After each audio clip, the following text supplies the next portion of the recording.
மல்கியா 4ஆம் அதிகாரம் 5லிருந்து சில வசனங்கள்.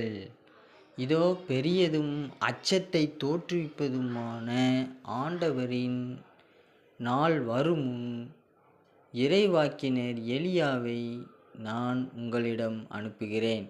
நான் வந்து உலகைச் சபித்துத் தண்டியாதபடி அவர் பெற்றோரின் உள்ளங்களைப் பிள்ளைகளிடத்தும் பிள்ளைகளின் உள்ளங்களைப் பெற்றோரிடத்தும் திருப்புமாறு செய்வார்.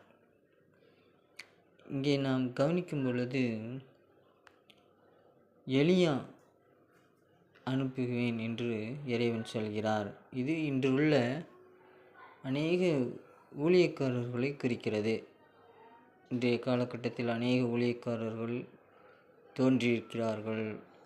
அவர்கள் மக்களுக்காக எவ்வளவோ பாடுகளை சந்திக்கிறார்கள், நல்லது சொல்கிறார்கள் மற்றும் பெற்றோர் உடைய உள்ளங்கள், அதாவது எண்ணங்கள், மனசுகள், பிள்ளைகள் நல்லா இருக்கணுன்ற போன்று பிள்ளைகளுடைய எண்ணங்கள், உள்ளங்கள், மனசு எல்லாம் பெற்றோர் நல்லா இருக்க வேண்டும் என்றெல்லாம் நினைவு இருக்கும் பொருட்டு அவர்கள் நல்லது சொல்வார்கள், உலகத்துக்கு நன்மை செய்வார்கள் என்று இறைவன் வெளிப்படுத்தியிருக்கிறார்.